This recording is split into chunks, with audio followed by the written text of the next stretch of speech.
Hi, welcome to Matt's Garage. We are back on Project Poppa Bear. This is going to be the third episode in this upgrade series. In the prior episodes, you saw me tear it down and then install this TCI 4-link coilover suspension.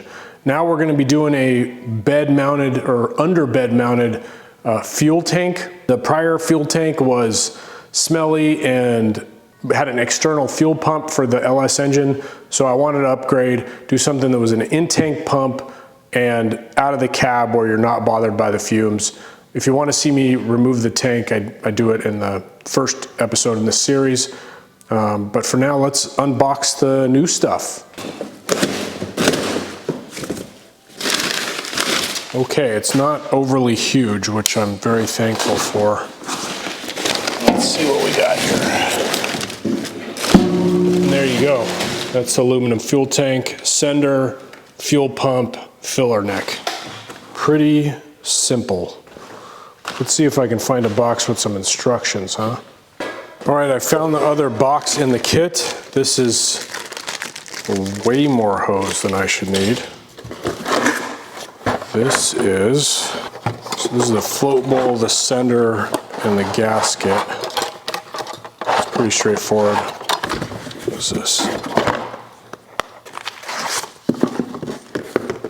This is the pop-up filler neck. This is way smaller than I thought it was going to be.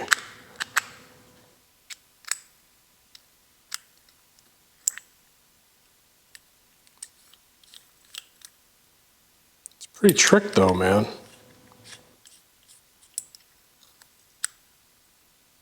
Yeah, I dig that. That's going to be nice. This is going to be the EFI fuel pump. This is a lot like the PA2 pump that I prefer to use on my builds. Gasket ring, hose, etc.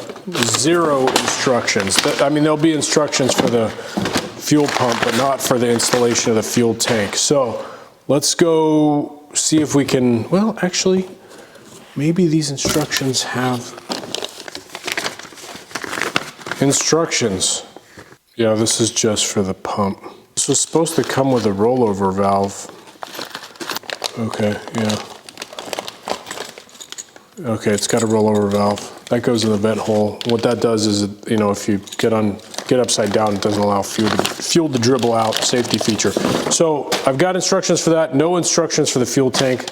Let me just double check that I didn't miss them, and then we'll try to start mocking it up. I would say I'm kind of surprised that there's no instructions, but then that would indicate some sort of faith left in humanity, which I lost a long time ago. So let's see. If I were a fuel tank, how would I sit? I would want to sit something like this. Okay, so what that's hitting is some sort of a bracket, which I no longer need. One thing I'll want to do is change out my bolts here on the coilovers. I had them going this way. I'm not going to be able to pull them out if that's the case, so I'm going to have to switch them and have them going the other way. And then I think this will nest in there pretty good. So let me get angle grinder, cut that sucker out, and see if that works. Then we don't have to move the rear crossmember, which I've seen done in other videos.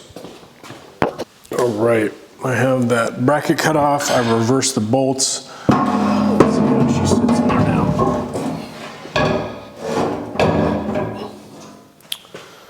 How to get that into the frame. I mean, it's like almost there. I might need to actually remove the cross member just to get this to sit in, which is fine. Before I install the fuel sender, I want to make sure I understand the ohm range. And so right now it's at 1.7 empty and 32 full. I should write that down somewhere. So let's grab the new one. So it's at 34 full, and it goes up to let's say 180 empty. So hopefully the gauge has adjustability for that, but at least I know what it is in case I need to get a different gauge. This setup is definitely very universal. First of all, it is 8 3/4 to the flange here, and this unit is 9 1/4 tall. So even if I could get it into the hole, it wouldn't fit, and I can't even get it in the hole because this sticks out. So I need to shorten this by undoing these screws, closing it down, and then I need to cut off a little bit of this end so that I can like chamfer these edges so I can get it past the flange. All right, I've taken my measurements, I've trimmed this up. I think this should work.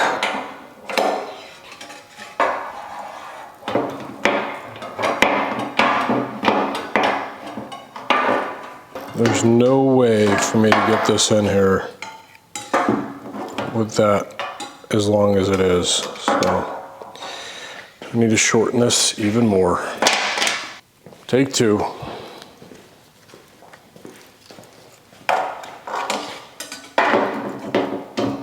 Take 3. All right. Of course, it'd be nice if I could see what was happening in there.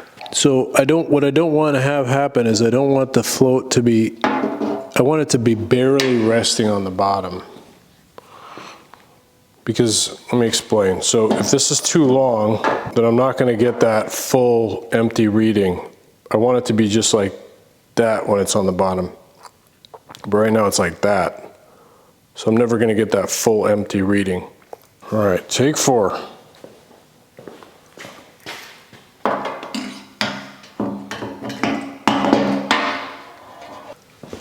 I lost count of takes, so I put a little crick in it.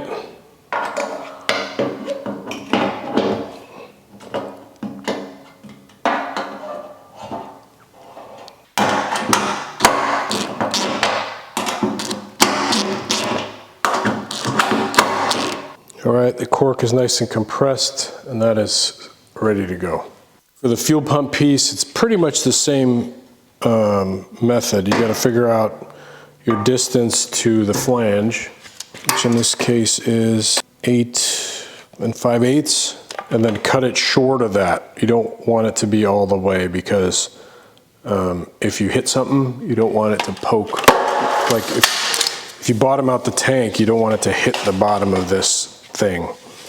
So I'm gonna cut this to like 8 1/2 roughly. All right, so there's the tray, and that's how it sits in there. So let's see, let's test fit it. So what I'm feeling is it's close to the bottom, but it's not bottoming out. And that's what you want. And then once the cork gasket is in, that gives you a little more clearance. Now we're sort of at the assembly phase. The return gets a nylon hose. I'm gonna cut this to the approximate length here. Right. Cool. So I normally put some thread sealant on here, like fuel-proof thread sealant. So let me get some of that. The problem with this stuff is it's super messy. So I'd rather just wipe some off on a paper towel so I can kind of control it. Just don't want to forget this, but there we go. Now these are MPT fittings, so you don't need to go crazy with the torquage. Just good and tight, you know what I'm saying? But let's just do the vent. What's nice about this is these are MPTs are like straight in. If you get the Tanks Inc. version of this, they're 90s, so it's hard to get everything aligned. With this, since it's AN, you just need a right angle AN on top and it works.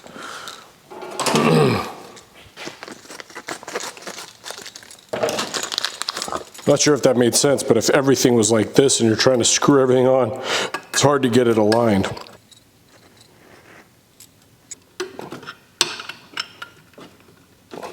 So fuel pump setup,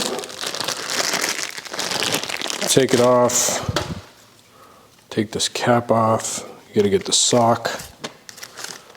Very important to have the sock. This will not work without the sock. Get starvation issues.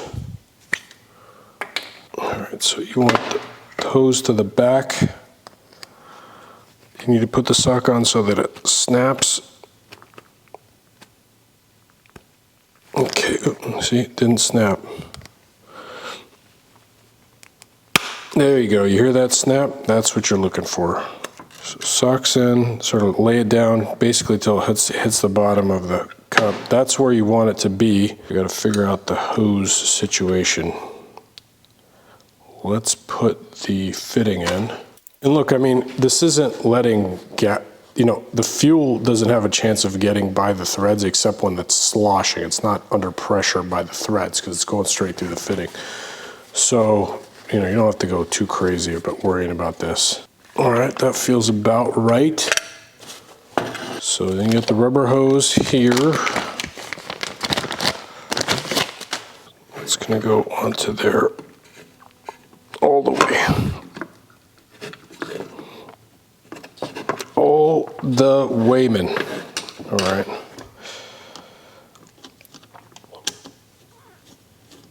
Okay, that hose clamp is on. Now I can see where I need to cut this, and it appears to be right about there. Okay, that worked out nicely. Now we tighten that hose clamp. So that's the mechanical part of it. Now I got to do the electrical part of it. So this snaps into here. Okay. And I need to cut these and put ring terminals on. I'm thinking I'll cut them long because there's plenty of room down here. Now this assembly says it goes brass screw, terminal, brass washer, nylon step washer. That's sort of giving you your seal there. And then it goes O-ring. Oh, I saw the O-ring somewhere. Where'd they go? For the record, I had put the O-rings in the trash, so that was helpful. I'm not sure how this is supposed to work, but we're going to trust the process. So this says an O-ring goes over here. Okay. You're going to do another O-ring, then another nylon stepped washer, then a brass washer, then a lock washer, then a brass nut. It's a 3/8 nut. I'm going to go with that's tight, just making sure that the lock washer is compressed. Yeah. All right, then on top of that goes brass washer, ring terminal, brass washer, nut. Obviously, I need to connect that to power, but it's there, so I don't need to worry about it. Just going to repeat that on the next one. All right, so this is the assembled piece. Now, before you put it in the tank, you got to put the O-ring or the gasket on. This kit comes with this ring. I'll show you here in a second. Hold on. You don't need this ring because the tank has the flanges tapped for the screws. If you were doing a retrofit where you're trying to fit it into an existing tank that didn't have provisions for fuel injection, you would drill a giant hole. That little slit goes in, then down, then you pull it up, and then you can attach it into a tank that wasn't meant for it, basically. It's pretty cool. So let's mount this up. All right, this is going in. Nice and easy. Lines up good. Line up the cork. Get it all centered up. And then it's just 16 screws and washers. You could put thread sealant on these. Let me see if the instructions tell you to. I think it's a bit overkill. It says to use them. Dang it. I did not want to do that. but I will because it told me to. I'm a big rule follower. I have to do this 16 times, so you don't need to watch that. All right, update. I tried mounting the tank back here. I didn't like it. One, these frame horns are not very stable. When you move this crossmember out here, these are kind of floppy. I didn't like that. Number two, I don't like the tank being so close to the rear. Now, the tank in this position will be protected by this crossmember, so that's an advantage.